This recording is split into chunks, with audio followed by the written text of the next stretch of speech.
Hey, Jackson, Jimmy, this your sister? No, Willis, this is my lady, Gina. Hi, Willis. How you doing? Nice to meet you. Same here. Get down!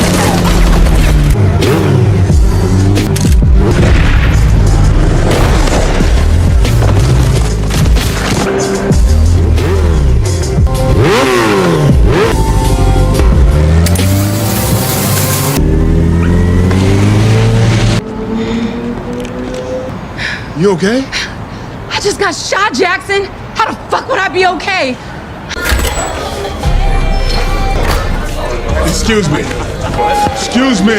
I'm looking for the owner of this helmet.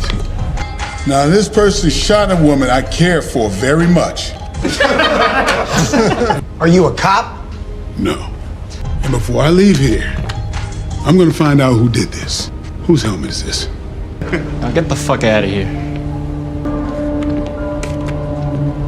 You come to tell me whose helmet this is? 你分散他的注意力。 My friend, you're right.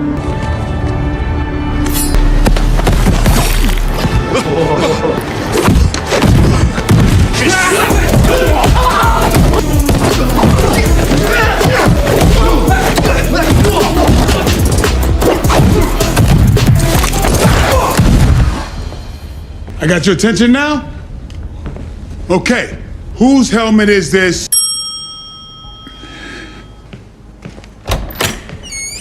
Thank you.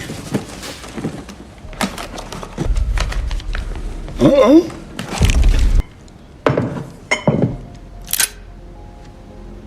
You need to get dressed. You coming with us. Come with you where? Holly need to talk to you. You forgot how to use a fucking phone? Could you? I'm not looking at you. No, Get your shit on, let's go. Put the fucking gun I'm not down. putting this gun. You gotta put it down sometime. Never. Put the gun away. I'm not motherfucker. stupid. Man, you are stupid. Stupid motherfucker. I don't need this shit.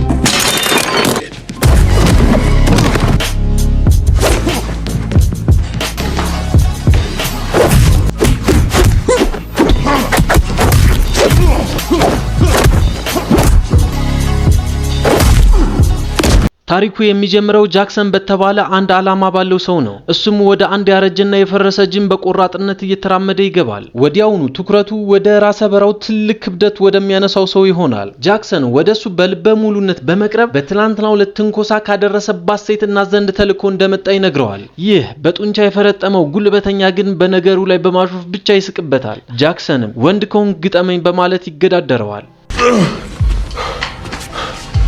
I ain't never seen you right before. Tell me something. And who the hell do you think you are, nigger? I'm Jackson. I come to you this morning in reference to a personal matter of spousal abuse committed by you, doctor.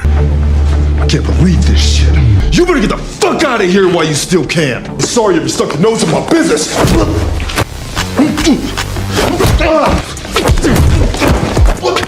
There's no reason to put your hands on a woman.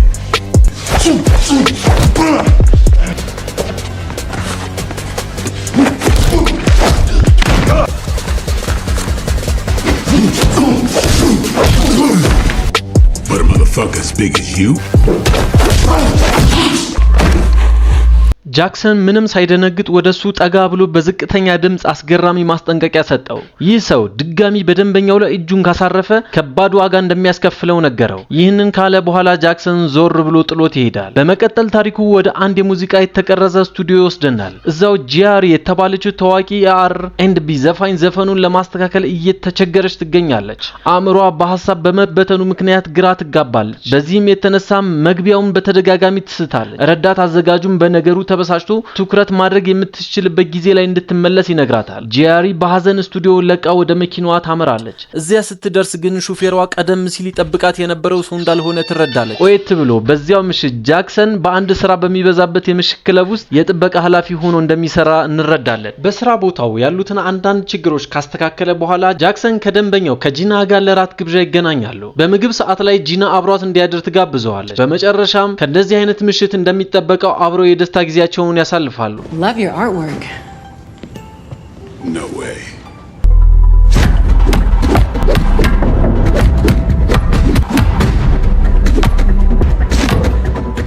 I never taught you up to that level. When we moved on, I kept training. Okay, all right. Challenge accepted.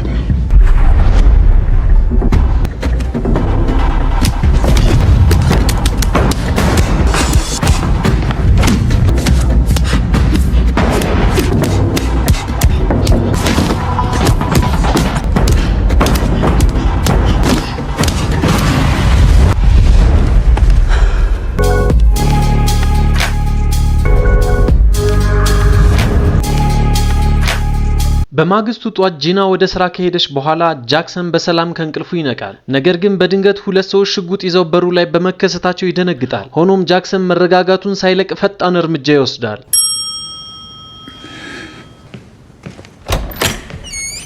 Thank you. Uh-oh.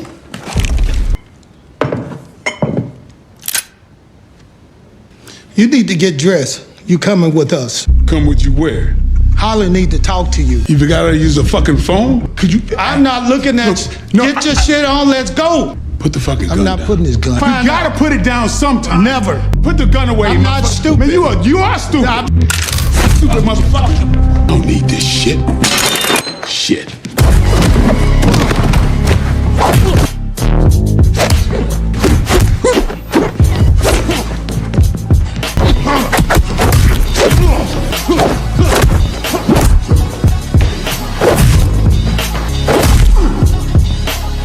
በዚያን ዕለት ከሰዓት በኋላ ጃክሰን የባርነስ ሰዎች ቤት ውስጥ ላደረሱት ውድመት ባርነስ የተባለውን የሙዚቃ አዘጋጅ ለመጠየቅ ስቱዲዮ ይደርሳል። ባርነስ በጣም በተረጋጋ መንፈስ ጃክሰን ጂያሬ የተባለችን ሴት ፈልጎ እንዲያገኝለት የሥራ ጥያቄ ያቀርብለታል። ጃክሰንም ለሥራው $50,000 ይጠይቃል። ባርነስም $25,000 ቅድሚያ ክፍያ ለመስጠትና የቀረውን ሥራውን ሲያልቅ ለመክፈል ይስማማል። በመቀጠል ጃክሰን የባርነስ ረዳት የሆነችውን ሎኒን ስለ ጂያሬ የምታውቀው መረጃ ካለ ይጠይቃታል። እንዲሁም በሚስጥር ጥንቃቄ እንድታደርግ ያስጠነቅቃታል። ቆየት ብሎ ጃክሰን ማኒ ከተባለ ሰው ጋር ይገናኛል። በዚህ ወቅት ጂያሪ የማኒ ፍቅረኛ መሆኗንና እሷም እንደታገተች ይነግረዋል። ሁለቱም በጋራ ወደ ጂያሪ አፓርታማ ቢፈጥኑም እሷን ሊያገኟት አልቻሉም። ጃክሰን ቤቱን እየፈተሸ ሳለ አንድ የግብዣ ደብዳቤ ያገኛል። እሱን ተከትሎ ለመሄድም ይወስናል። በዚያኑ ምሽት ጃክሰን ባርነስ ባዘጋጀው አንድ ዝግጅት ላይ ይታደማል። እዚያም ሳይገምተው ጂናን በድጋሚ ያገኛታል። ነገር ግን እሷ ጄሲ ከተባለች የማፊያ አለቃና ታማኝ ጠባቂዎች ጋር አብራ እንደምትሰራ ይረዳል። ጃክሰን ስለ ጂያሪ ሁኔታ ከጄሲ ጋር ለመነጋገር ቢሞክርም በጠባቂዎቹ አማካኝነት በፍጥነት ዝም እንዲል ይደረጋል። በማግስቱ ጧት ጃክሰን እና ጂና ከጃክሰን አፓርትመንት ውጭ ለሽርሽር ሲዘጋጁ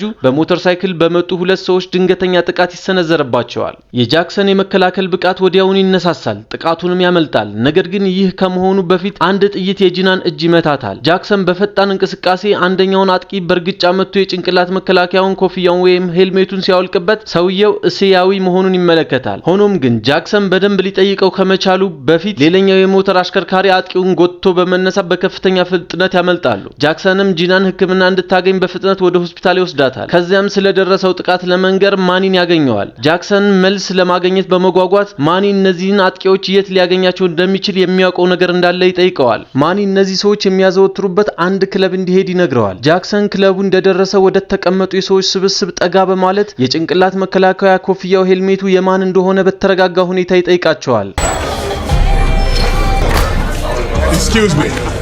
Excuse me. I'm looking for the owner of this helmet.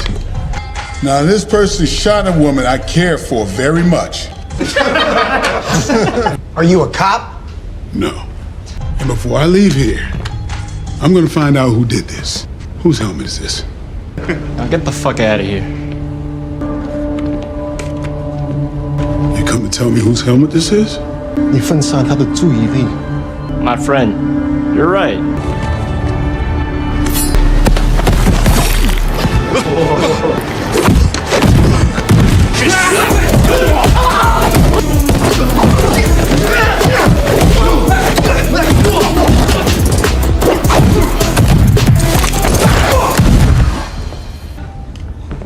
Okay, I got your attention now?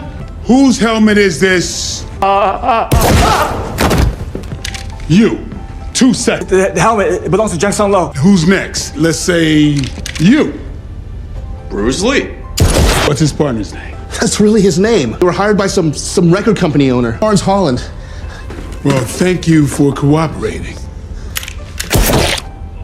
አዲስ መረጃ በእጁ የገባው ጃክሰን በንዴት ከክለቡ ወጥቶ ቀጥታ ወደ ባርነስ የሙዚቃ ስቱዲዮ ያመራል። እዚያው በባርነስ ጭንቅላት ላይ ሽጉጥ በመደቀን ይህንን ጥቃት ለምን እንዳዘጋጀው እንዲናገር ያስገድደዋል። ባርነስ በጭንቀት ውስጥ ሆኖ ሁሉንም ነገር ይናዘዛል። እሱ ለጄሲ ከፍተኛ እዳ እንዳለበትና እዳውን ለመክፈያ ማገገሚያ እንዲሆነው ጂያሪን እንዳገታት ይገልጻል። ጃክሰን ይህንን አስከፊ ሚስጥር ከሰማ በኋላ የጄሲ ዋና መስሪያ ቤት የት እንደሚገኝ እንዲነግረው ይጠይቃል። ከዛም ከማኒ ጋር በመሆን ወደዛ አስፈሪ ይዞታ ይጓዛሉ። በዚህ መሃል ታሪኩ በዚያ ምሽግ ውስጥ ወዳለው አስፈሪ ድባብ ይወስደናል። ጨካኟ የማፊያ አለቃ ጄሲ ባርነስን በጭካኔ እየገረፈችው ትገኛለች። ጃክሰንን ለምን ጂያሪን እንዲፈልግ እንደላከውም ያለምንም ምህረት ትጠይቀዋለች። በመጨረሻም ጄሲ ለባርነስ የሁለት ቀን ጊዜ በመስጠት እዳውን እንዲከፍል አለበለዚያ ግን ለሰው ማዛወር የወንጀል ስራዋ የሚሆኑ ሌሎች ሴቶችን እንዲፈልግላት ታስገድደዋለች። ይህ ለባርነስ በራሱ ህይወት መዳን ወይም ሌሎችን አሳልፎ በመስጠት መከላከል የተደረገ ከባድ ምርጫ ነበር። በዚህ ጊዜ ጃክሰንና ማኒ በጥብቅ ወደሚጠበቀው የጄሲ ምሽግ ይደርሳሉ። ወደ ህንጻውን በጣሪያው በኩል ለመግባት ይወስናሉ። በዚያው ቅጽበት የጃክሰን የክለብ ጓደኞች የጥገና ሰራተኞች በመምሰል ራሳቸውን ቀይረው ወደ ህንጻ መግቢያው የተቃረቡ ነበር። በተመሳሳይ ሰዓት በሌላ የህንጻው ክፍል ውስጥ ጂያሪ ካገቷት ሰዎች እጅ አምልጣ ከአንድ መታጠቢያ ቤት አጠገብ ባለው ክፍል ውስጥ ተደብቃ ነበር። ጃክሰን እና ማኒ ብዙ ቦታ ለማሰስ ለየብቻቸው በተለያዩ አቅጣጫዎች በተለያዩበት ወቅት በአስደንጋጭ ሁኔታ አንድ ጠባቂ ማኒን አግኝቶ ሽጉጥ ይደቅንበታል። Motherfucking gun out of my face. Fuck right there, yeah. You on point?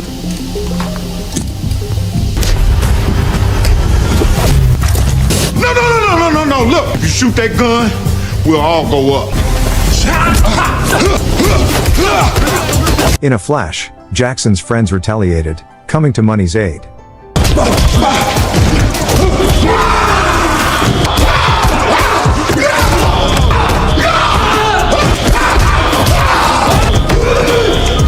ብዙም ሳይቆይ ጃክሰን ከጄሲ ቀኝ እጅ ሰራተኞች ጋር ይጋፈጣል። ይህም ወደ ከባድና አስፈሪ ፍልሚያ ያመራል።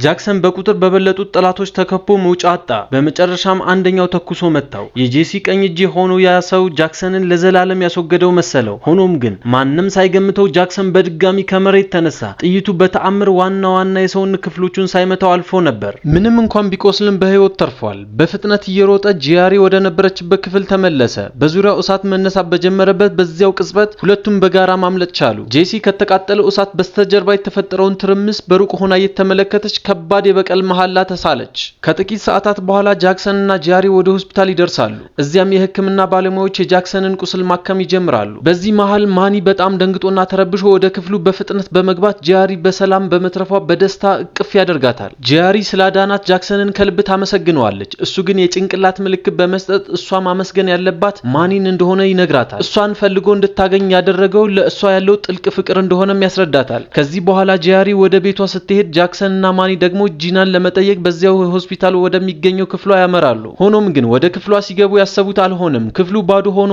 ያገኙታል። ጃክሰን በከፍተኛ ድንጋጤ ወደ ሆስፒታሉ አስተዳደር ክፍል በመሮጥ ጂና የት እንዳለችና ምን እንደተፈጠረ በጥያቄ ያጣድፋቸዋል። የሆስፒታሉ ሰራተኞች እሷ ከሰዓታት በፊት እንደወጣች ይነግሩታል። ጃክሰንና ማኒ አንድም ሰከንድ ሳያባክኑ በፍጥነት ወደ መኪናቸው በመግባት ይነዳሉ። በመንገድ ላይ ሳሉም ለጃክሰን ካልታወቀ ስልክ ቁጥር ይደወልለታል። ስልኩን ሲያነሳው በሎኒ ቢሮ ስልክ እየደወለች ያለችው ጂና ነበረች። ሳትነግረው በመሄዷ ይቅርታ ጠይቃ አሁን ጄሲን ለማግኘት እየሄደች እንደሆነ ትነግረዋለች። በዚያ ቅጽበት የጃክሰን ፍርሃት ወዲያውኑ ወደ ከባድ ንዴት ይቀየራል። ጂናን በአካባቢው በአስቸኳይ እንድትወጣ ይለምናታል። እንዲሁም እስያዊ የሚመስል ማንኛውም ሰው እንድትርቅ ያስጠነቅቃታል። ይህ የጄሲ የመጨረሻ የወንጀል እቅድ መሆኑን ተረድቶታል። ጂና በስልክ እየተናገረች ሳለ የጄሲ ወንበዴዎች እሷንና ሎኒን ለማገት ወደ ነበሩበት ቦታ በድንገት ሲገቡ ነገሮች ወደ አስፈሪ ቅዠት ተቀየሩ። ጂና ከፍተኛ ጭካኔ የተሞላበት ድፍረት በማሳየት ከስብሰባው በፊት መታጠቢያ ቤት መጠቀም እንደምትፈልግ ትጠይቀዋለች። ይህንን አጋጣሚ በመጠቀም ልክ ጃክሰንና ማኒ እዚያ በደረሱበት ቅጽበት እሷ በደረጃው በኩል አምልጣ ለመውረድ ትሞክራለች። ጄሲ በደህንነት ካሜራ ሲሲቲቪ ሁኔታውን እየተከታተለች ስለነበረ ሁሉንም ወንበዴዎቿን እንዲያሳድዷቸው ትልካለች። ከዚያ በኋላ የተፈጠረው ነገር ሙሉ በሙሉ ምስቅልቅልና የበረታ የንዴት ፍልሚያ ነበር። ነገር ግን ጃክሰንና ማኒ በመንገዳቸው የመጡትን አጥቂዎች በሙሉ እየመቱ ሲያልፉ ማንም ሊያስቆማቸው አልቻለም። በመጨረሻም ስራውን ሙሉ በሙሉ ለመጨረስ ለየብቻቸው ይከፋፈላሉ። ማኒ በፍጥነት ወደ ባርነስ ቢሮ ቢያመራም ባርነስም በከባድ ሁኔታ ቆስሎ ያገኘዋል። በሌላ በኩል ጃክሰን ወደ ህንጻው ጣሪያ ላይ ይወጣል። ነገር ግን እዚያም እንደገና የጄሲ ታማኝ በሆኑት ቀኝ እጆች ይጋፈጣል።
ጃክሰን እነሱን ካሸነፈ በኋላ ጄሲ ራሷ ትከሰታለች። ሎኒን አስራ በህንጻው ጫፍ ላይ አደገኛ በሆነ ሁኔታ በማንጠልጠል ጃክሰንን ታሾፍበታለች። ጃክሰን ሊያድናት ከመሞከሩ በፊት ግን ጄሲ በሰይፍ ጥቃት ሰነዘረችበት።